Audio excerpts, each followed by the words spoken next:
I'd say that recruitment is at a very initial experimental stage in Pakistan. It's not just about DRC in particular, but in relation to a lot of the smaller companies that are functioning right now. They're still treating this as a project, not as a company, not as a venture, not as a business line, not as an industry, but as a small project. They bring in a couple of guys, give them a script, a well-defined script where, everybody who's hired to work on that script is not talented or educated enough to go outside the boundaries of that script. You cannot go outside the box. And based on my experience, I think recruitment is all about going out of the box. Sure. If you don't have the ability to go out of the box, speak to candidates on things that have not been defined on a piece of paper, you will never be able to name the candidate and find the right job and make sure the candidate stays there. You've not only nailed a very healthy relationship with the client, but you've also nailed a very good and a very healthy relationship with the candidate. That's true. I think the biggest problem is that nobody so far has actually understood what the recruitment industry is all about. Yes. And after doing their research, they haven't actually even tried setting up a company that follows the correct principles. Because for us, it's not just about making money. For us, it's about scaling massively. But what do you think? But the main thing is that the opportunities are not out there that much in the market. People are not getting paid what they're supposed to be paid. I still remember I spoke to a couple of companies and they're still actually getting literally peanuts when it comes to commissions. Yeah. And what we're doing is that we're actually following the UK standard of commissions, and our people actually get paid in time, And that's what basically is something that should give people an idea of how recruitment can actually boost their career financially and in many other ways. Because mainly the people, they think that if you're working in an international campaign, they're thinking they leave that place after some time because they're thinking that they're doing cheap labor for some other employer who is sitting out of the country. So basically in DRC that's not the case, because if you're putting some really hard work in what you're doing, so basically you're getting the outcome as well based upon your results as well. So you're not covering as a cheap labor for your instant employers.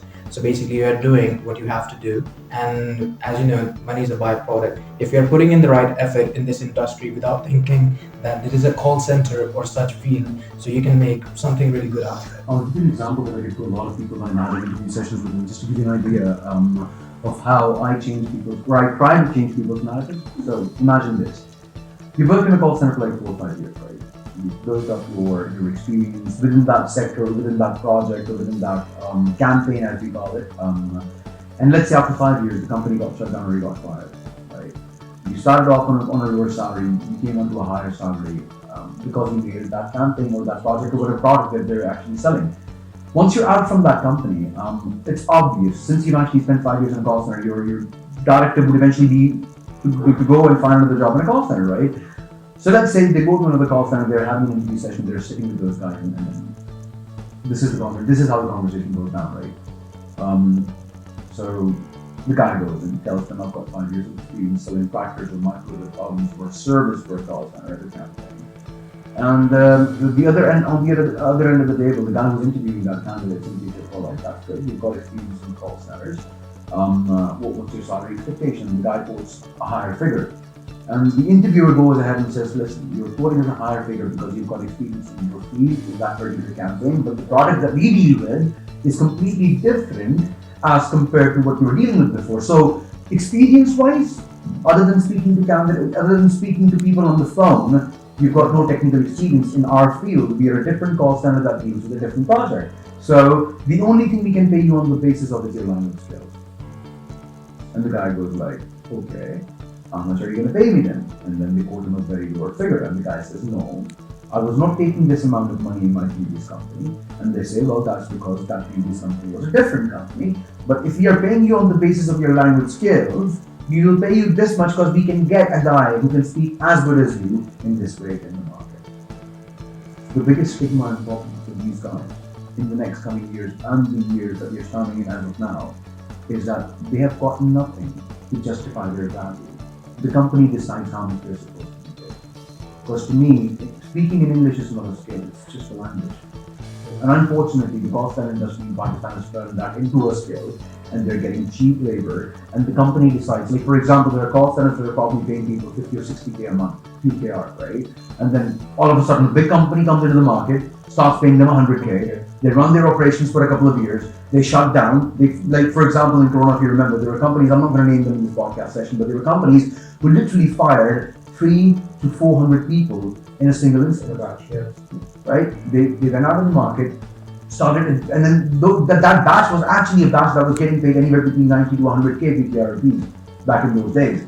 And then they went into the market, they had to adjust with what the other call centers were offering, which is obviously lower, 60, 70, maybe 80 if you're lucky.